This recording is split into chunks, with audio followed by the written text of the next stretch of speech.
adults and 4 children were buried dead in a landslide in Brazil. Volunteers excavate debris using hose and heavy equipment. More details on this later in the news.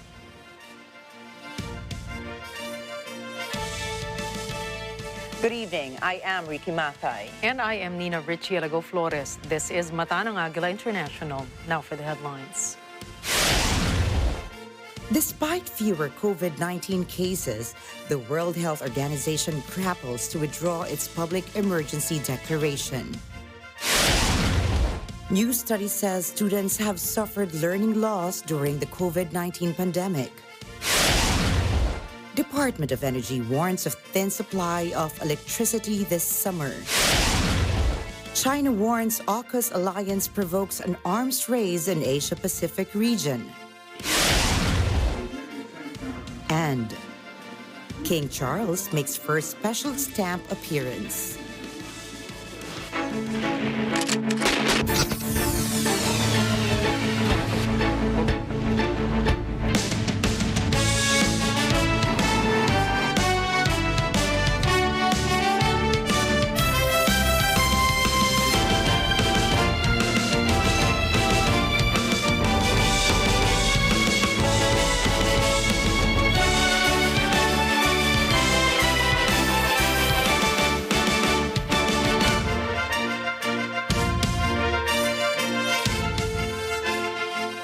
Years ago today, March 14, the Philippine government imposed a community quarantine because of the COVID-19 pandemic.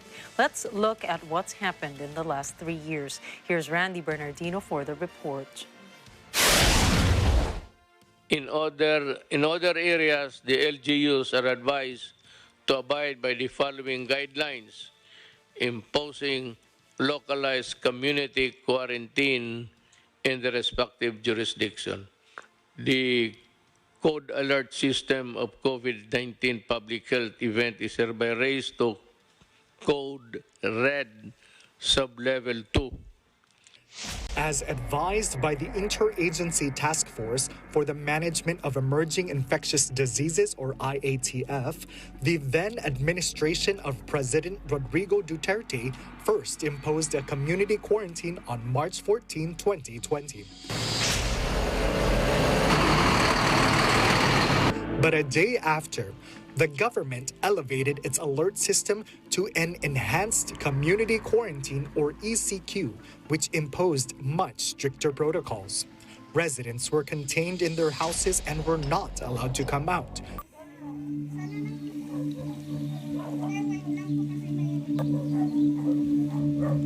Hindi ko alam, sir. Kanina pa nga kami dito. Hindi man lang nila na-monitor na kanina pa kami nasa traffic. Total, hindi kami aabot. Pag nagkasakit itong mga ito, anong mangyayari sa amin? Abay, tumawag kayo ng superior nyo. Tawagan nyo si Anyo. Diyos ko po, ang daming tao dito. Transportation was also paralyzed.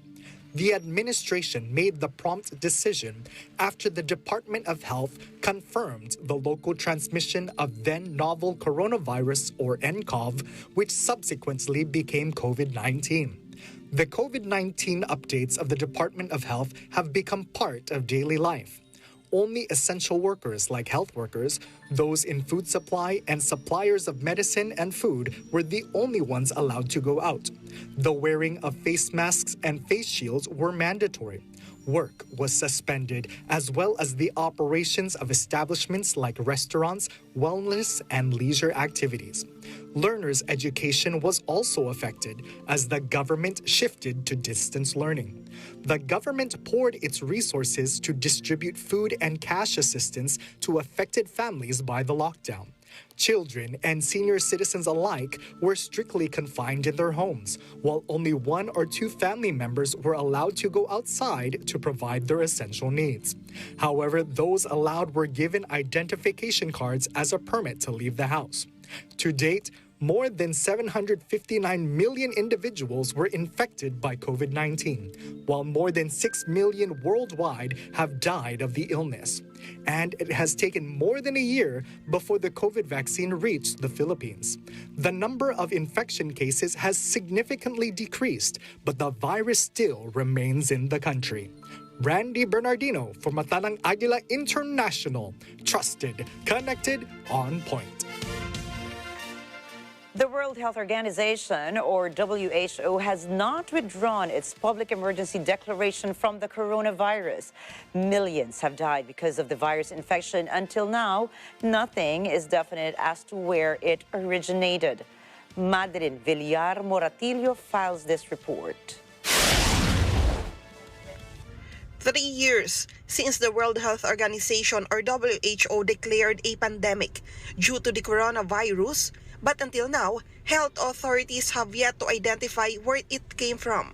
The virus continues to mutate, which has resulted in various variants. Today, many countries are logging fewer and fewer cases of virus infection. But despite that, the WHO has not withdrawn its declaration for a public health emergency. Health officer in charge, Maria Rosario Vergere, says the Philippines has come a long way in its COVID-19 pandemic response. Data from the Department of Health shows that fully vaccinated Filipinos against COVID-19 have reached 73.9 million individuals, while those with the first booster reached 21.6 million and those who have completed a second booster reached 4 million. For children aged 12 years old above, 10 million are fully vaccinated, while 1.2 million have received their first booster shot. Around 5.5 million are vaccinated among children in the age of group 5 to 11. Vergere was asked if she still considers the country under a health emergency due to COVID-19. Madeline Villar Moratillo for Mata ng Agila International. Trusted, connected, on point. A new study shows how private school students have suffered learning loss during the COVID-19 pandemic. Let's hear more from Vin Pasqua. The COVID-19 pandemic has caused learning loss among some learners in private schools.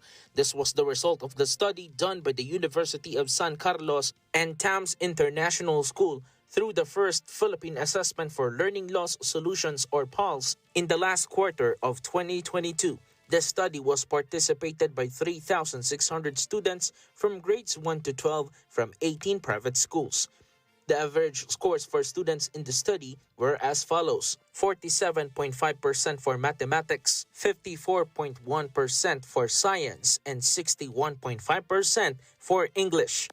The average scores for mathematics and science are both below the standard passing score of the Department of Education, or DepEd. USC School of Education Dean Richard Hugar says the study was based on the 75 multiple-choice test items from the 3 subjects prior to their current level. Vice President and Education Secretary Sara Duterte earlier admitted that the pandemic has negatively impacted the education of learners following the shift to remote study. The Education Department is pushing to reform the education system under its Matatag agenda, which aims to implement resilient reforms in the curriculum, education services, provision of facilities, learner well-being, and teacher support programs. Vin Pasqua reporting for Mata ng Agila International. Trusted, connected, on point. The Senate has begun its probe on the oil spill that is affecting residents of Oriental Mindoro following the sinking of MT Princess Empress.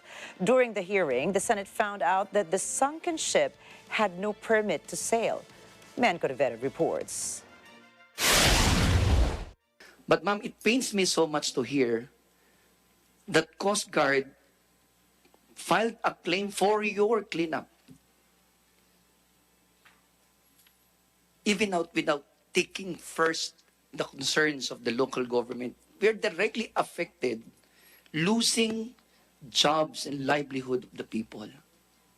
It's your job to do this cleanup. How come you claim first for yourselves? File your claim for your agency. Why not file first for the lost livelihood of our people? Bakit hindi muna yun sana nawalang trabaho namin?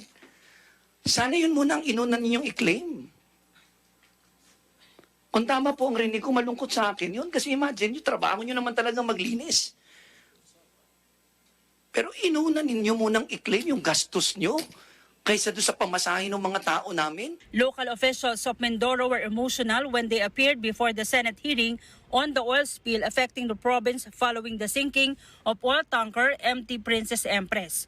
Mindoro Oriental Governor Romelito Dolor expressed his displeasure after learning that the Philippine Coast Guard prioritized charging the owner of the sunken vessel on what they spent for the ocean cleanup rather than the harm caused by the oil spill to poor fishermen. The governor says the affected residents need food and assistance, but the PCG put their own interest. Dolores says the owners of MT Princess Empress should have compassion and willingly offer help to those who lost their livelihood because of the oil spill. Masakit sa akin bilang gobernador. Kami ang apektado ng lahat ng ito habang nagkakagulo sa permitting. Pinayagan ninyo sa Marina na makabiyahe, wala pa ng CPC. Pinayagan nyo sa Coast Guard sa Bataan na makabiyahe 9 times without amended CPC. Kaming namumroblema sa Oriental Mindoro, inuna nyo ang claim nyo. Makatao po ba yun, Madam Chair? Paula Mayor Jennifer Cruz says the company offered assistance, but until now there is no clear plan. 9 municipalities in Oriental Mindoro have declared state of calamity due to the oil slick. These include the municipalities of Bansud, Bungabong, Bulalakaw, Gloria, Mansalay, Nauhan, Pinamalayan, Pola, and Rojas. During the hearing, senators took turns to grill government officials on the issue. It was found out during the hearing that the oil tanker had no permit to sail and yet it sailed 9 times before the mishap. According to the Maritime Industry Authority, RDC Rex Ed Marine Services, the company that owned the sunken ship, had a certificate of public convenience, but it did not cover MT Princess Empress. However, while the application was pending, it would issue a temporary permit or special authority for the vessel to sail, but the company did not apply for the permit. The lawmakers are worried because there was no permit. They doubt the company could claim for insurance to pay the affected residents. So dapat yung mga personnel nyo sa pier, bago maglayad yung barko, inaakyat, sumasampa, tinitingnan mga papeles, kung ano-ano pa mga requirement to make sure na pwede ito, authorize ito na maglayag. Di po ba? Kasi if you did that, wala sana oil spill. Di ba? Ngayon nagtuturoan kayo. But Senator Bong Revilla insists that the company should have full accountability and it should lead the cleanup for the areas affected by the oil spill. And as the actor mainly responsible for this unfortunate event, RDC, Real Marine Services Inc., you must take full accountability and should be at the forefront of cleaning the mess you made. Hindi pwedeng hahayaan na lang nila ito. Ang sasagot ay problemang dinulot nito. Huwag nyo na lang gawing excuse yung insurance ninyo. Hindi matatapatan ng bilyon-bilyon, no, ang damage sa ating karagatan. Dahil kailanman na hindi niyan maibabalik at hindi niyan kayang tumbasan ang likas na yaman na nasira. Tingnan nyo sa mata ang mga mangingisda na hindi magkanda ugaga sa paghahanap ng madidilensyan dahil sa kumakalam na sikmura ng kanilang mga pamilya. In its defense, the company says they are now prioritizing the cleanup of the oil slick to avoid further spread that may result to more damages. For now, the company says they are processing the compensation for the Philippine Coast Guard. Reports says PCG would claim 33.53 million pesos for the cleanup drive under the Oil Pollution Management Fund. The OPMF was created through the contribution of shipping companies that transport oil. Paula Mayor Jennifer Cruz and MT Princess Empress owners agreed to have a dialogue to discuss the compensation of the affected residents by the oil spill. Meanwhile, Senator Cynthia Villar says he will talk to President Ferdinand Marcos Jr. to assign a point person to hold dialogue with the company to account for the effects of the oil spill. Mayan Corvera for Mata ng Agila International, trusted, connected, on point. Davao de Oro has been placed under a state of calamity. This after earthquakes have rocked the area.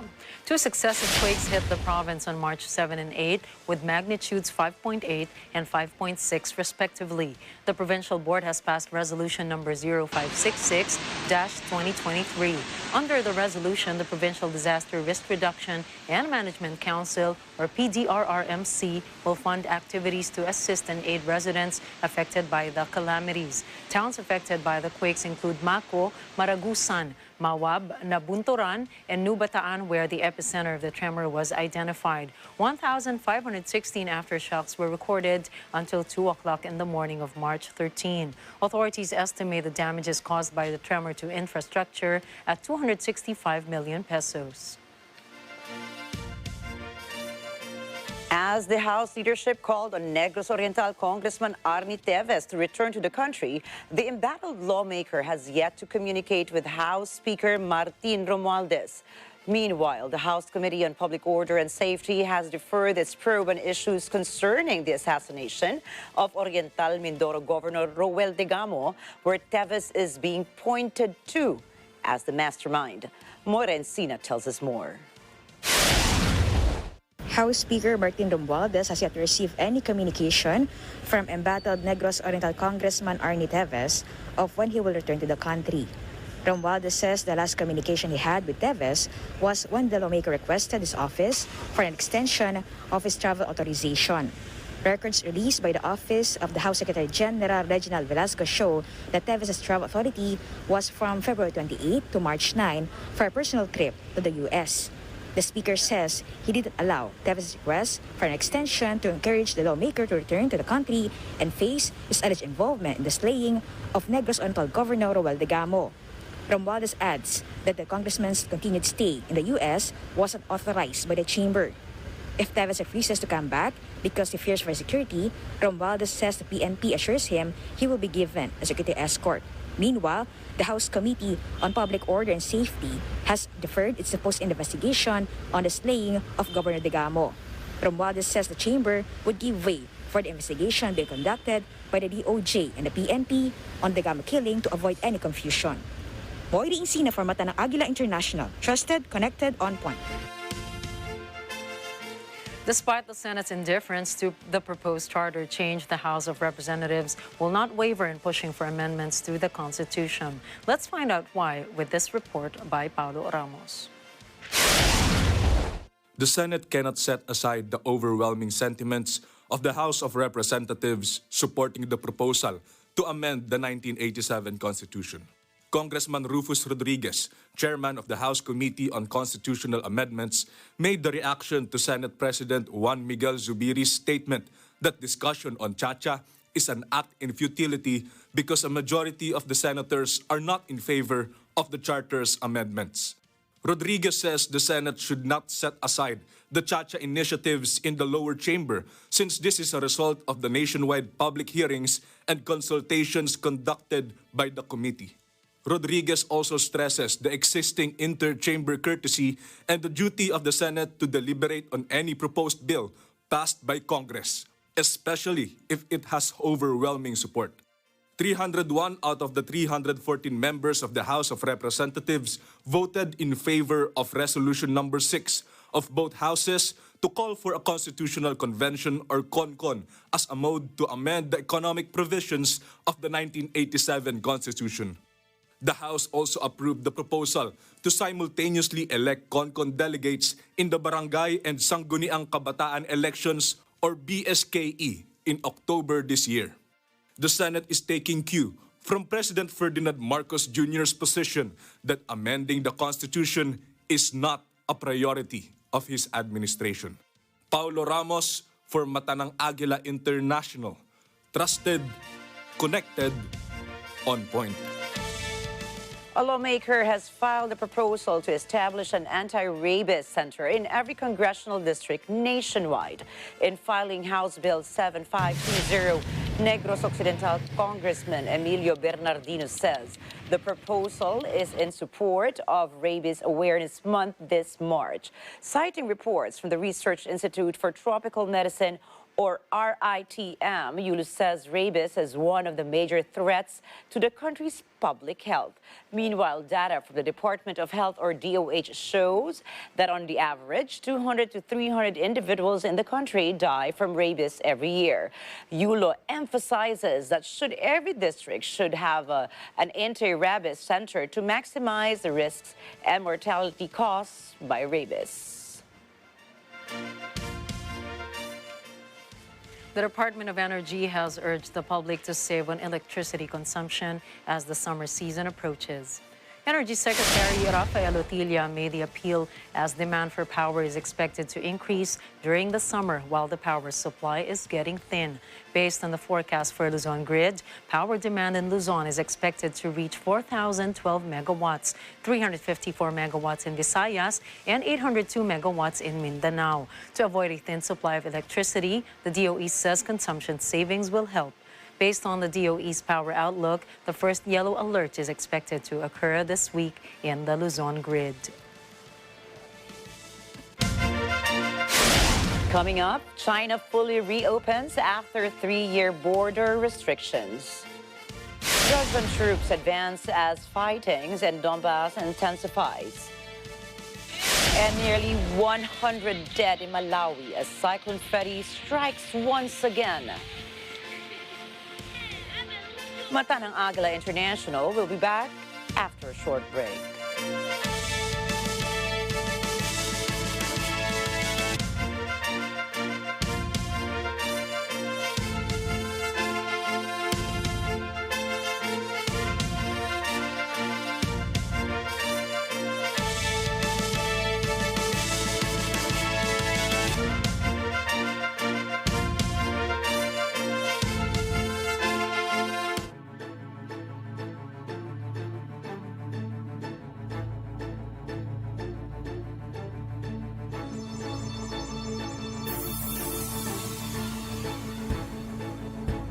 Alam namin ang iyong pagsisikap.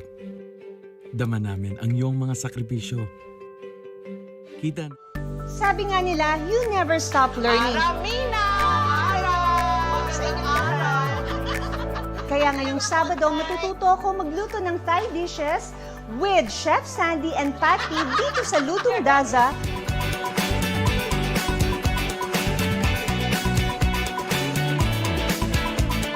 Ngayong Sabado, 11 a.m. dito sa Net 25. Madami ng problema, parang ang hirap ng huminga, di ba? Minsan pakiramdam mo, hopeless na. Kaya dapat ihayag ang saloobin, himayin ang hinaing, alamin ang pwedeng gawin. Mag-reality check tayo. Tingin ang real talk ng bayan.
Welcome back to Mata ng Agila International.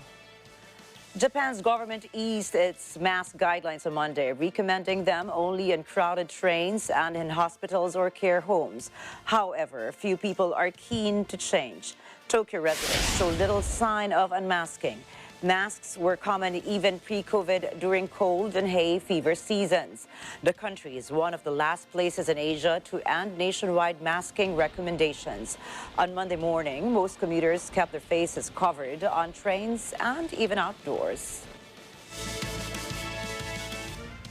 Beijing declares the full reopening of its country to foreign visitors and tourists. Last month, Chinese authorities declared their major and decisive victory in fending the COVID outbreak. Meanwhile, China's embassy in the U.S. says the country will resume issuing visas of all categories for foreigners starting Wednesday. They report that multi-year visas issued before March 28, 2020 are allowed to be used as long as they are not expired. Visa-free entry will also resume to the southern island of Hainan and for cruise ships visiting Shanghai.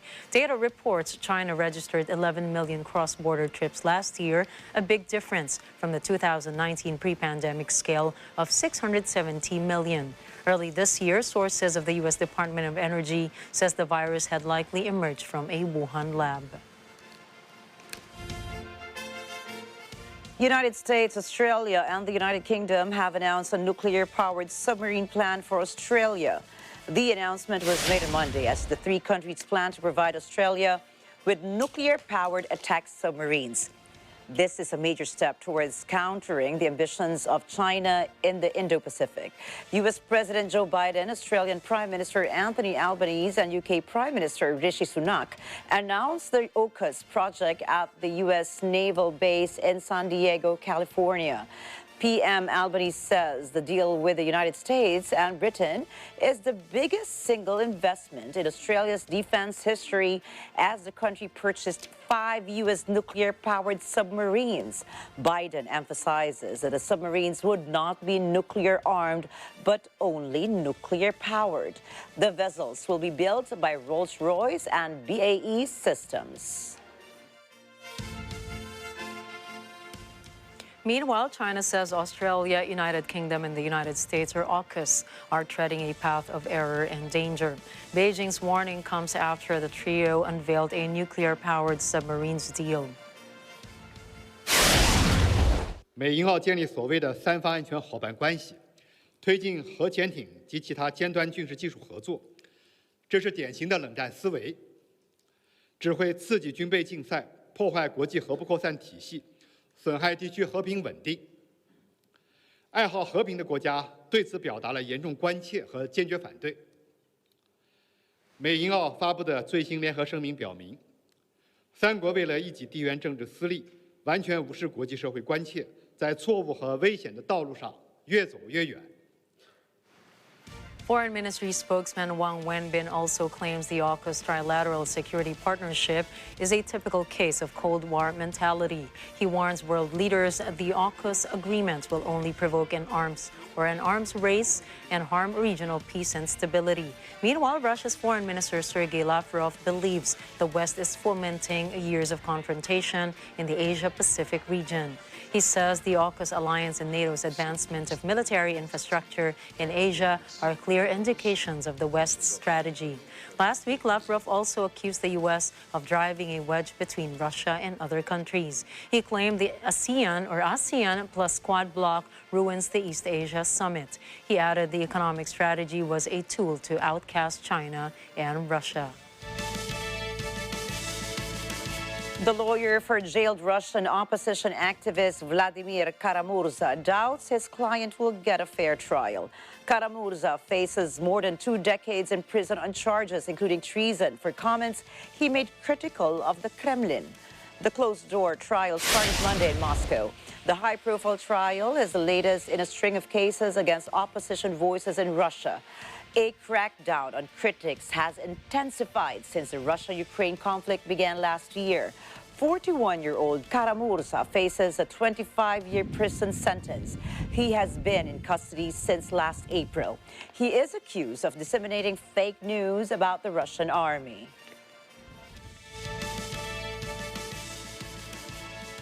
Russia intensifies its frontline attacks as it attempts to capture the Donbas region. Kremlin Defense Ministry says Kyiv has lost 350 troops in the past day. Our RT correspondent Igor Zhdanov files this report. Tulips, cornflowers, carnations, hyacinths. Delicate symbols of affection and normal life. Here, these names are harbingers of death.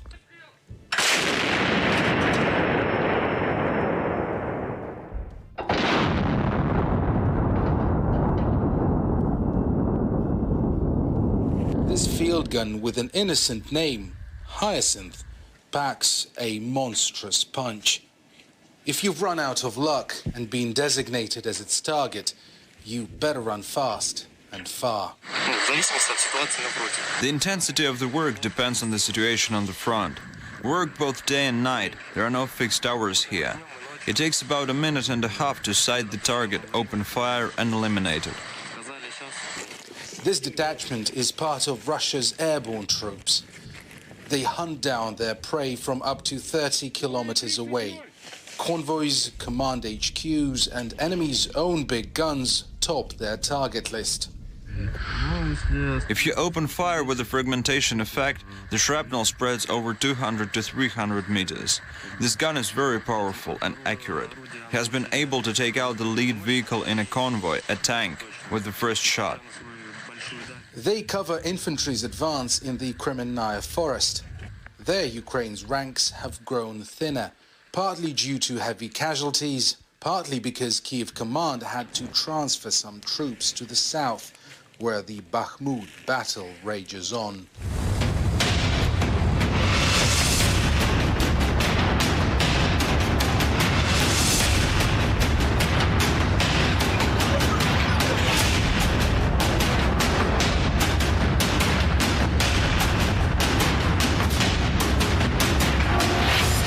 There, the Wagner company is gradually shutting down the last lifeline that's still available for Ukrainian troops. They've been reduced to one road, and it's already almost a bog. Vehicles have to slow to crawl and become an easy targets for hyacinths like this one.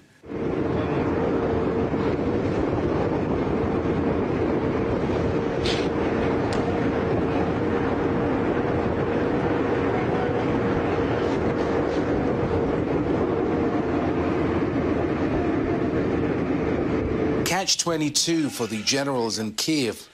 Bakhmut has become too symbolic to just pull out, yet saving it means exposing other parts of the front amid Russia's relentless push. I'm Agila reporting from the Donbass. Ukrainian President Volodymyr Zelensky claims the situation in the east of the country is tough and painful. Kiev forces say Russia's Wagner mercenary group is pushing forward in Bakhmut city. Дуже жорстко на сході, дуже болісно. Треба знищити військову потугу ворога, і ми знищимо. Білогорівка і Мар'їнка, Авдіївка і Бахмут, Вугледар і Кам'янка та усі інші місця, де зараз вирішується, яким буде наше майбутнє, де виборюється наше майбутнє усіх українців. Я дякую.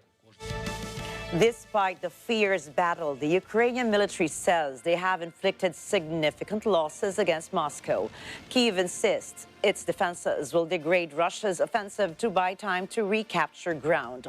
Ukraine and Russia both claim Bakhmut has strategic significance as to who will win in their conflict. Georgian Prime Minister Irakli Garibashvili has sent warning to Ukrainian President Volodymyr Zelensky. Garibashvili warned Zelensky to stay out of Tbilisi's affairs after the latter thanked those involved in protests over the foreign agents law for showing respect by waving Ukrainian flags.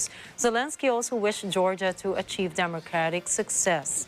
Garibashvili claims Zelensky's statement is direct evidence that he is involved and motivated to make something happen in Georgia.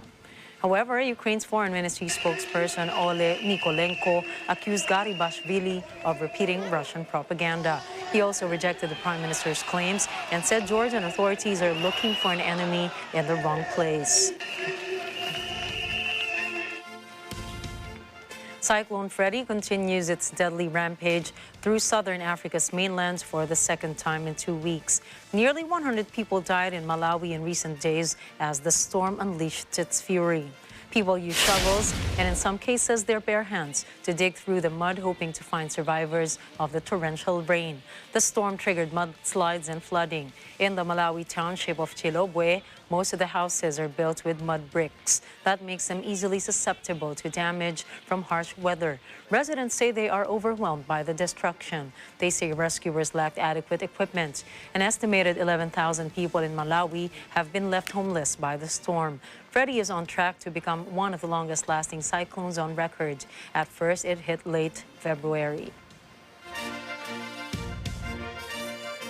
Rescuers are on the scene of a landslide in northern Brazil that claimed at least 8 lives. The slide triggered by torrential rain buried at least 11 houses in poor hillside neighborhood on the west side of Manaus, the largest city in the Amazon region. Crews managed to pull 3 survivors out of the mud. The dead included 4 adults and 4 children.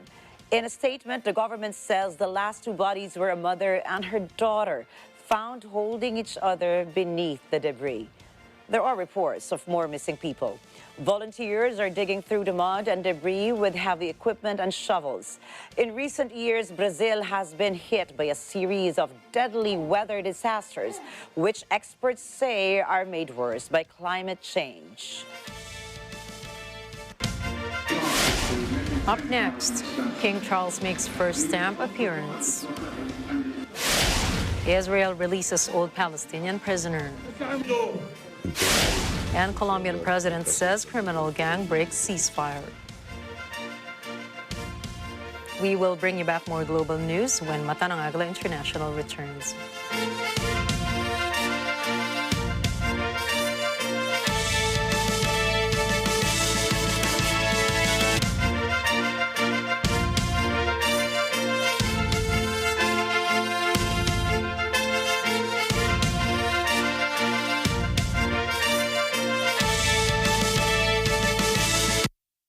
This portion is brought to you by Robin.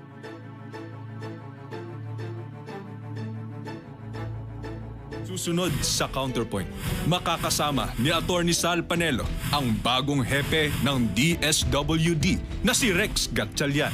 Obligasyon natin at trabaho natin labanan ng kahirapan. Pero attorney, tayong dalawa mag-aminan rin tayo na ang kahirapan hindi natin masusumpo sa isang panaginip. Sa Counterpoint, tuwing Miyerkules alas 10:30 ng gabi dito sa Net 25. Ano bang type mo sa babae? Gusto ko chinita. Ah, okay. Gusto ko masungit. Ikaw hindi ka chinito eh. Well, Laki mata medyo. mo eh. Pero gusto ko masungit. Papakilala na kita sa pamilya ko eh. Dito ka na pala! Tay? Oh, may bisita ka pala! Si Justin po. Sino ba? Ikaw pa yun? Opo, ma. Si Justin po. Ang ating game ay blow and stack. Ibo-blow ninyo ang balloon, tapos papupunta yung dito, tapos isa-stack. Alright!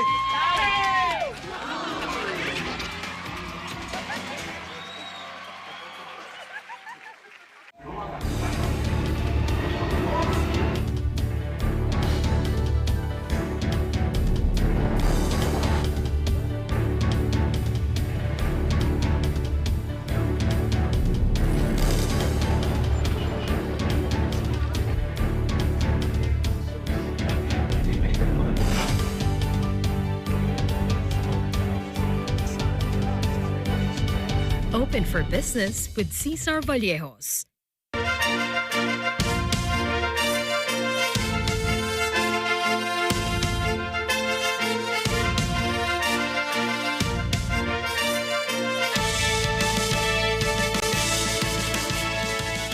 Britain's Royal Mail unveiled the first postage stamps to feature the image of King Charles III. The new definitive stamp will go on general sale on April the 4th.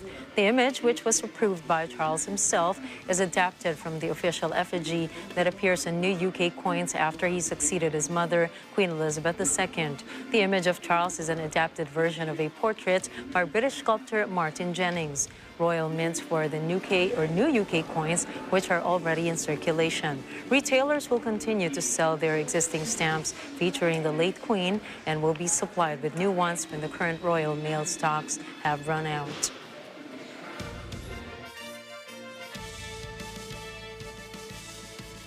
Junior hospital doctors in the United Kingdom began a 3-day strike Monday over the issue of low wages. The doctors say when inflation is taken into account, their paychecks are worth 26% less than they were in 2008. Ahead of the walkout, the British Medical Association launched an advertising campaign that claimed newly graduated doctors made less than some coffee shop staff. The starting wage for new hospital doctors is about $17 an hour. The so-called junior doctors are a category of physicians who are not specialists but can still have decades of experience. Since last year, the UK has been plagued by strikes across all sectors of the economy. Tomorrow, hundreds of thousands of other workers are expected to hit the bricks. They include teachers, subway drivers, BBC journalists, and university staff. Mexican President Andrés Manuel López Obrador insists that his country is safer than the United States. This despite the recent deadly kidnapping of a group of Americans. The U.S. government recently recommended avoiding travel to Mexico or at least exercising increased precautions. López Obrador labels the recommendation as paranoia. He says there is no problem to travel through Mexico safely. The comments follow the abduction on March 3 of 4 U.S. citizens, 2 of whom were killed after crossing the border into northeastern Mexico. This apparently so that one could undergo cosmetic surgery. 5 suspected drug cartel members have been arrested for the crimes of kidnapping and homicide following the incident in Tamaulipas state. Mexican authorities believe the drug traffickers mistook the Americans for rivals and shot at them when they tried to escape. The U.S. State Department website advises Americans to reconsider travel to 7 other states and to exercise increased caution when visiting the 17 listed countries. Former U.S. President Donald Trump says former Vice President Mike Pence was responsible for the January 6 attack. Trump's comments come after Pence accused him of endangering his family's safety on the Capitol riot. Pence described Trump's words and conduct as reckless. He also said history will hold Trump accountable for the events of January 6. Yet, Trump claims if Pence had sent the votes back to the legislators, then the January 6th riot would not have happened. Trump suggests Pence figured being nice is not working and he wanted to enter the Republican presidential primary. Sources say Pence is mulling a campaign of his own since he has made frequent trips to Iowa, New Hampshire, and South Carolina. During a bilateral meeting with British Prime Minister Rishi Sunak in California, U.S. President Joe Biden says he intends to visit the Republic of Ireland and the British province of Northern Ireland. My intention to go to Northern Ireland and to the Republic. Biden was meeting with Sunak and Australia's Prime Minister Anthony Albanese to announce a nuclear-powered submarine pact. Thank you for having me, but particularly to announce, as you described rightly, probably the most consequential multilateral defence partnership since the one that our two countries did some generations ago. And as we both talked about earlier, never has been a more important time for allies like ours to come together. You know, we share the same values. It's right that we work together given the security picture around the world, and that's what we've always done.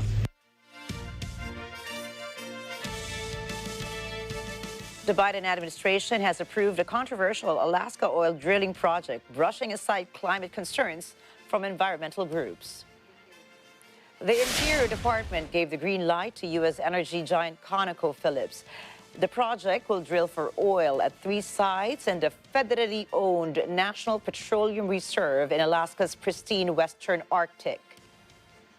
ConocoPhillips Chief Executive Ryan Lance welcomed the Interior Department's move as the right decision for Alaska and the nation, but it was met with immediate criticism from environmental groups. Earth Justice President Abigail Dillon says President Biden has approved a project that derails his own climate goals.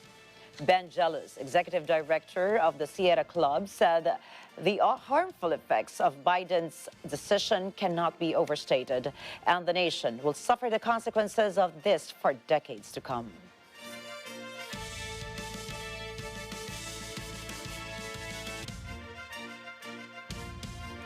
Meanwhile, the oldest Palestinian prisoner in Israel is tasting freedom after serving a 17-year sentence for arms smuggling. Authorities released 83-year-old Fouad Shoubaki Monday. Shubaki received somewhat of a hero's welcome when he arrived in the occupied West Bank. His first stop was in Ramallah, where he visited the tomb of the late Palestinian leader Yasser Arafat. At the tomb, Palestinian officials jostled to get close to him. Young children waved the flag of the Fatah movement. Women wore T-shirts with the face of a young Shubaki printed on him. Shubaki vowed to continue the resistance of Arafat. He was a senior member of the Fatah movement when Palestinian authorities arrested him in 2002. Authorities accused him of trying to smuggle weapons from Iran into Gaza. He was held by the Palestinian Authority in Jericho under U.S. and British supervision. In 2006, the prison was stormed by Israeli forces and Shubaki was tried in a military court in Israel. Colombian President Gustavo Petro accuses the country's largest drug trafficking group of breaking a truce by supporting attacks by illegal gold miners. On the weekend, a group of miners destroyed an aqueduct and an ambulance in northwestern Colombia. Petro says affecting the city's drinking water puts the lives of people at risk. Authorities believe the miners were carrying out the orders of the notorious Gulf Clan criminal group. In December, the Gulf Clan had agreed to a ceasefire. Workers in illegal mines have been protesting since March 2nd against the government's destruction of the equipment they used to mine gold. Meanwhile, arrest warrants have been canceled for 19 dissidents who belong to the former Revolutionary Armed Forces of Colombia. Petro says the government will make an attempt to work out a second ceasefire agreement. Coming right up, U.S. President Biden says taxpayers won't have to cover depositors' losses in failed bank. Saudi oil giant posts monster profits. And Ukraine disapproves of Russian documentary Oscar win. Catch more news when Mata ng Agila International returns.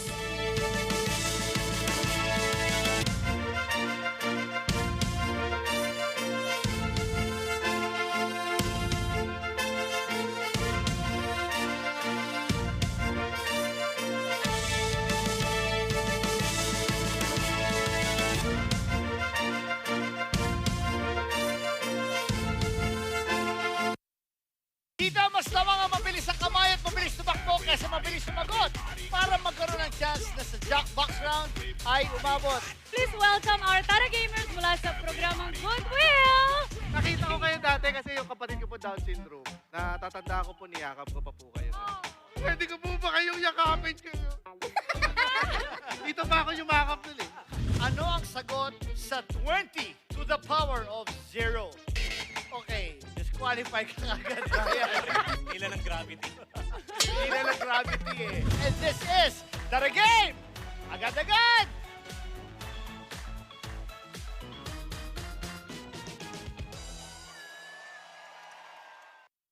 Sabi nga nila, you never stop learning. Aramina!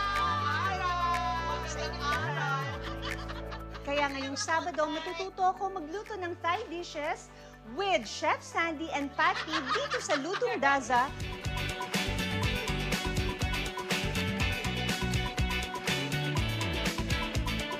Ngayong Sabado, 11 a.m. dito sa Net 25.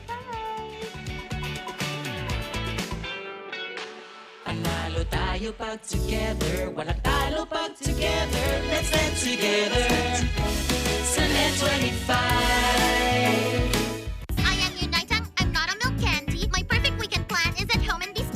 Meet a new friend who'll make sure your weekends are bright and sunny.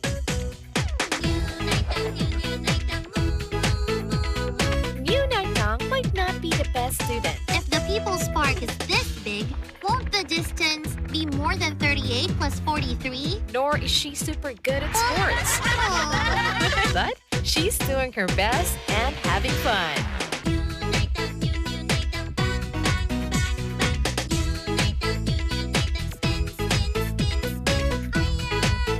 Sunny Girl number 23, weekends at 9 a.m. Here on Net 25. Panalo tayo pag together, walang talo pag together. Let's dance together sa Net 25.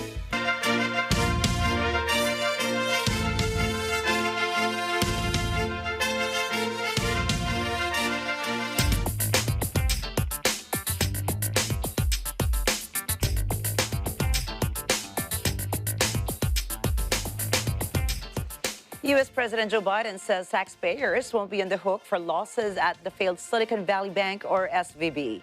He says depositors will get their money back, but that will come from the fees banks pay into deposit insurance.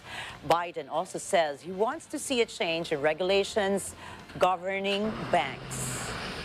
I'm going to ask Congress and the banking regulators to strengthen the rules for banks to make it less likely this kind of bank failure would happen again, and to protect American jobs and small businesses. Biden says investors will not be protected since knowingly they took a risk. He says when risks don't pay off, investors lose their money. Despite reassurances from President Joe Biden that America's financial system is safe, bank shares in Asia and Europe have slumped. The falls come after regulations moved to protect customer deposits when the U.S.-based Silicon Valley Bank, or SVB, and Signature Bank collapsed. Word of the troubles led SVB customers to race to withdraw funds, leading to a cash crisis. Authorities took over Signature Bank in New York, which had many clients involved in crypto. In initial deals, London's benchmark FTSE 100 index fell by 0.6%. HSBC dropped 2.5% one day after it agreed to buy SVB's UK division. Spain's Santander and Germany's Commerzbank saw their share prices dive by more than 10% at one point. The Paris CAC 40 index retreated 2.2%, with Crédit Agricole dipping at 1.4% in value. Asian equities tanked Tuesday, particularly for mid-sized banks First Republic, KeyCorp, and Zions Bancorp. Japan's Topix Bank's share index fell by more than 7%. Oil prices tumbled further, with traders concerned about the demand outlook caused by a possible recession. The U.S. Court of Appeals for the Federal Circuit reversed a California federal court ruling to dismiss Apple's lawsuit. A U.S. appeals court says tech companies like Google and others can sue the U.S. Patent and Trademark Office. It is to challenge a rule that decreases the number of patent validity proceedings at a USPTO tribunal. Google spokesperson Jose Casañeda says his company appreciates the decision and looks forward to processing it at the lower court.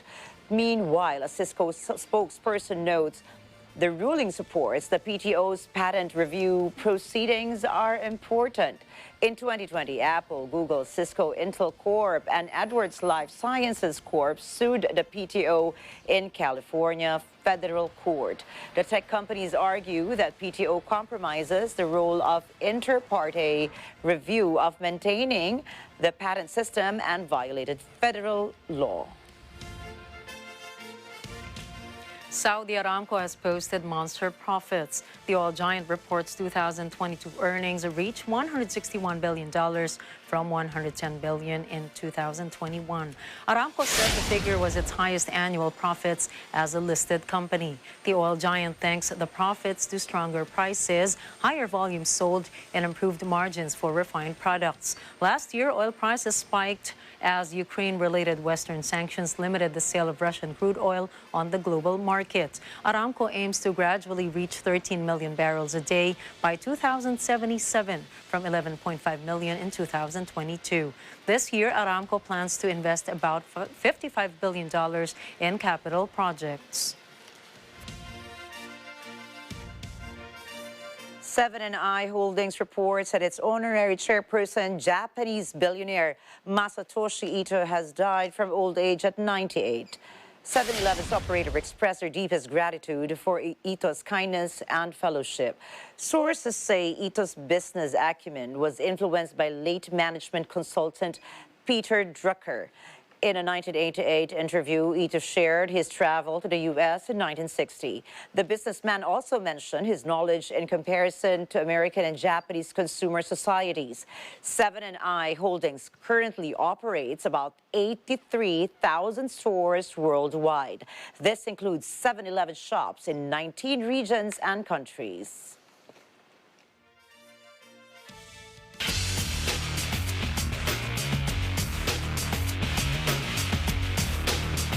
Gary Lineker will return as presenter of the flagship BBC football show Match of the Day. Lineker was suspended on Friday after his Twitter post sparked political debates that divided the media and the public. From London, United Kingdom, Ariane Celestina tells us more. Gary Lineker will return as presenter of flagship BBC football show Match of the Day, the broadcaster said Monday, ending a crisis sparked by his criticism of the UK government's new asylum policy. BBC Director General Tim Davie said that Gary is a valued part of the BBC and he knows how much the BBC means to Gary, and he looks forward to him presenting their coverage this coming weekend. The former England footballer was removed after using Twitter to compare the language used to launch the new policy to the rhetoric of Nazi-era Germany. Fellow presenters, pundits, and commentators then refused to work over the weekend in support, throwing the broadcaster's sports coverage into disarray. Lincolner tweeted on Monday that he cannot wait to get back into the MOTD chair on Saturday. He then added that despite how difficult the last few days have been, it simply doesn't compare to having to flee your home from persecution or war to seek refuge in a land far away. Davie apologized for the disruption to the service, saying he recognized the potential confusion caused by the gray areas of the BBC's social media guidance. He also mentioned how impartiality is important to the BBC. That is a difficult balancing act to get right where people are subject to different contracts and on-air positions and with different audience and social media profiles. Lastly, Tim Davie said that an independent review into the guidance will be conducted, including how it applies to freelancers such as Lincolner. From London, United Kingdom, this is Ariane Celestino for Matanang Agila International. Trusted, connected, on point.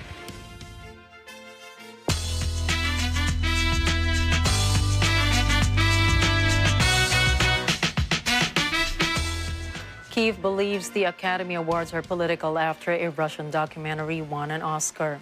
Mikhailo Podolyak tweeted that politics and movies do mix after all, after the Academy refused President Volodymyr Zelensky's request to address the ceremony for the second straight year. Since the conflict with Russia escalated in February 2022, Zelensky has appeared via video link before film festivals in Cannes, Berlin, and Venice. The Academy of Motion Picture Arts and Sciences declined Zelensky's request and made no official comment on the matter. The documentary in dispute is called Navalny, named after Russian activist Alexei Navalny, and won Best Documentary. Navalny's wife accepted the award on his behalf as he is currently serving a prison sentence for fraud and parole violation. Harry Styles performs at the Philippine Arena for his Love on Tour 2023 concert. Fans jam-packed the world's largest mixed-use theater to see their favorite singer perform. The British pop star dazzled the crowd with some hits from his Grammy Award-winning album Harry's House.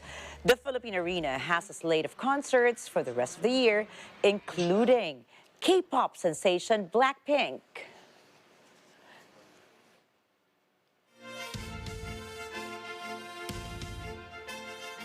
And to end this Tuesday evening, here's a quote from American author Robert McKee. Story is metaphor for life, and life is lived in time.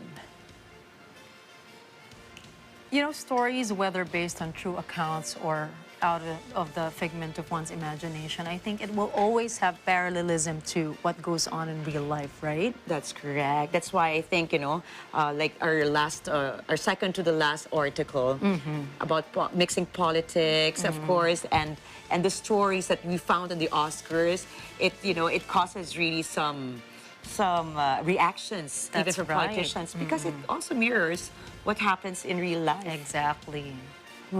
And that's a wrap for tonight's news. Catch the latest updates on our social media channels. I am Ricky Matay. And I am Nina Richie Alago Flores. This is Mata ng Agila International. Trusted, connected, on point.